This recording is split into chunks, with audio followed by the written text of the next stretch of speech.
गजाननं भूतेडादिसेवितम् कपेत्थेऽम्बुफलचार्वक्यणम् उमासुतं शोकविनाशकारिकम् नमामि विघ्नेश्वरपादपङ्कजम्। गुरुर्ब्रह्मा गुरुर्विष्णुः गुरुर्देवो महेश्वरः गुरुर्साक्षात् परं ब्रह्म तस्मै श्री गुरुवे नमः। नारायणं नमस्कृत्यं नरं चैव नरोत्तमं देवीं सरस्वतीं व्यासं ततो जयमुदीरयेत्। सविद्वारने को छोड़ के आयो तेरे द्वार, श्री वृषभान की लाडली जरा मेरी ओर निहार। कथा प्रारंभ होते हैं सुनहु वीर हनुमान, राम लखन सिय जानकी सदा करो कल्याण। सियापति राम जय जय राम। सर्वप्रथम भगवान श्री राधा कृष्ण के चरण कमलों में प्रणाम करके श्री व्यास जी महाराज, सरस्वती देवी एवं सदगुरुदेव के चरणों का ध्यान करते हुए अपने माता पिता सभी पूज्यनों का आशीर्वाद लेते हुए भगवान श्री बांके बिहारी मुरली मनोहर लाल से प्रार्थना करते हैं, गोविंद हमको सद्बुद्धि देना, धर्म का रास्ता दिखाना, अपनी भक्ति कृपा दृष्टि सदा बनाए रखना। बोले वृंदावन बिहारी लाल की जय, कार्तिक मातम की जय। भक्तों, श्री सूत जी महाराज कहते हैं कि ऋषिवरों, भगवान विष्णु की पूजा करने से सभी प्रकार के पापों का नाश होता है। भगवान के अनेक व्रत संसार में हैं, परंतु सबसे बढ़कर के एकादशी का व्रत होता है। राजा पृथु से देवर्षि नाथ जी कहते हैं, राजन एकादशी का व्रत ब्राह्मण क्षत्रिय वैश्य शूद्र स्त्री कोई भी हो, सभी के लिए एकादशी समान है। सभी को ये व्रत रखना चाहिए। भगवान सभी को मोक्ष प्रदान करते हैं। एकादशी का व्रत सभी कामनाओं को देने वाला है। दोनों पक्षों की एकादशी को भोजन नहीं करना चाहिए, उपवास रखना चाहिए। संसार में जितने भी कामना के लिए हम उपाय करते हैं, सभी एकादशी के द्वारा प्राप्त हो जाते हैं। जैसे एकादशी के पुत्रदा पुत्र देने वाली, धनदा धन देने वाली, कामदा कामना पूरी करने वाली, मोक्षदा मोक्ष देने वाली। इस तरह से जो हमारी 26 एकादशी हैं, जिनमें 24 एकादशी साल की होती हैं, 2 एकादशियां जो अधिक मास में पाती हैं, ये सभी एकादशियां हमारे 24 प्रकार की जो मनोकामनाएं वर्ष की एकादशी पूरी कर देती है। इसलिए एकादशी जैसे माता अपने बच्चों की रक्षा करती है, रोग से औषधि रक्षा करती है, वैसे एकादशी अपने भक्तों की रक्षा करती है। एकादशी के प्रभाव से 10 इंद्रिय और 11वां मन, इनके द्वारा किए गए पाप दूर हो जाते हैं। हजारों अश्वमेध यज्ञ, सैकड़ों वाजपेयी यज्ञ, ये सभी एकादशी के 16वें अंश के बराबर भी नहीं है। कान से, खाल से, नासा, त्वचा, नेत्र, जिह्वा, वाणी, भुजा, पाद, लिंग, गुदा, मन, ये 11 इंद्रियों से जो पाप होते हैं, एकादशी भी 11वीं होती है, उन सभी को जो है नष्ट कर देती है। सारे पाप नष्ट हो जाते हैं।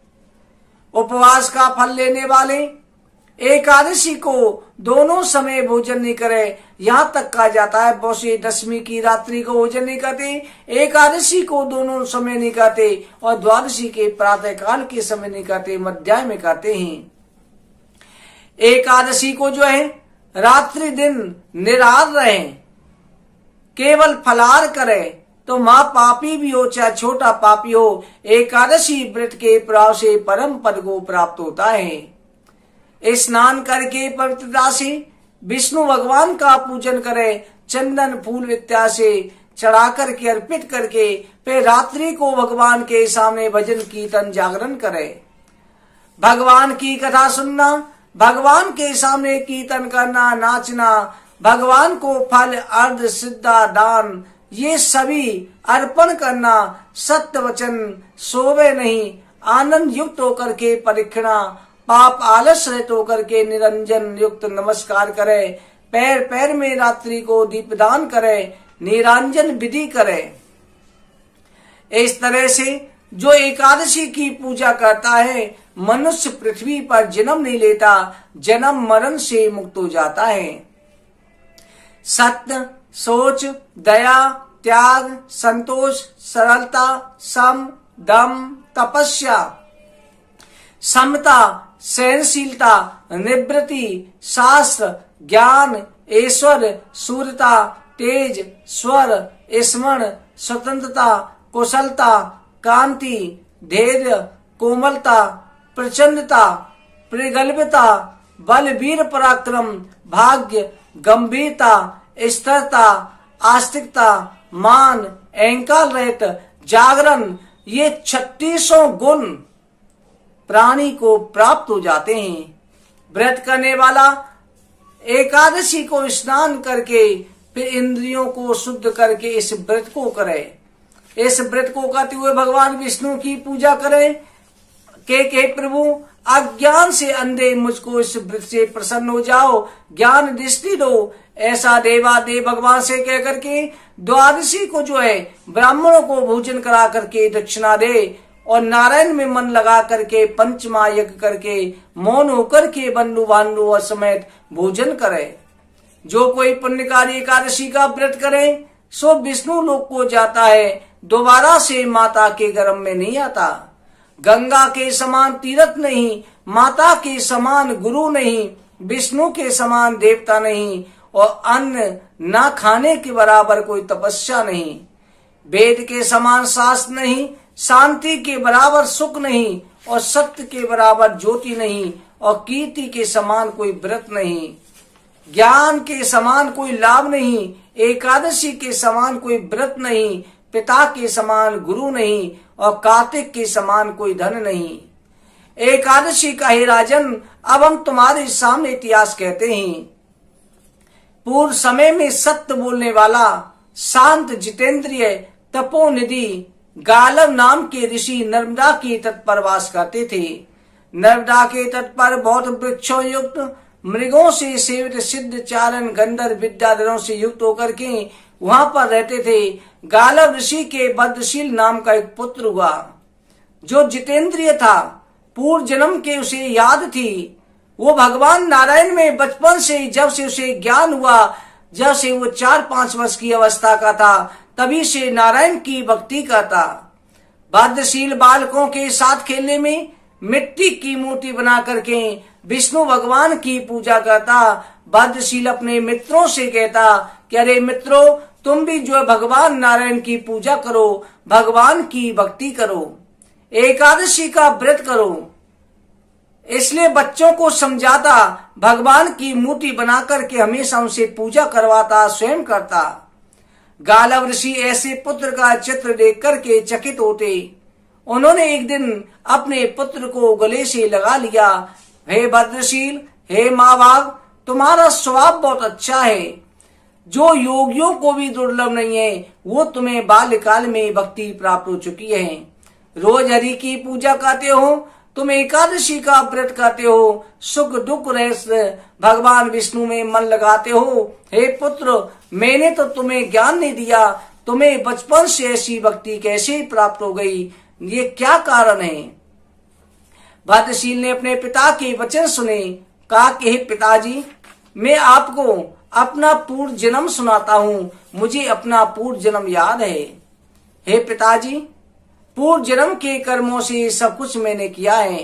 गालव ऋषि कहने लगे, हे पुत्र, पूर्व जन्म में तुम कौन थे और तुम्हारा यमराज से क्या संवाद हुआ? भद्रशील कहते हैं, पूर्व जन्म में हम चंद्रवंश में उत्पन्न धर्म कीर्ति नाम के दत्तात्रेय ऋषि के शिष्य राजा थे। हमने 9000 वर्ष तक पूरी पृथ्वी पर राज किया, धर्म अधर्म किए, फिर मैंने पाखंडियों का सहारा ले लिया। पहले मैं धर्मात्मा था, आखिर में मैं पाखंडियों के साथ हो गया। पाखंडियों ने कहा कि भगवान नहीं होता, भगवान को मत मानो। मैंने भगवान को मानना छोड़ दिया। पाखंडियों ने कहा ये सब वेद शास्त्र झूठे हैं, हमने वो छोड़ दिए। हमारे देश में जब हम अधर्म करने लगे तो हमारी प्रजा भी अधर्म करने लगी। जैसे राजा चलता है वैसे ही प्रजा भी चलती है और प्रजा का छठा अंश राजा को प्राप्त होता है। हम जो है इस तरह से अनेक प्रकार के अधर्म के रास्ते चल दिए, ब्राह्मणों को मानना छोड़ दिया।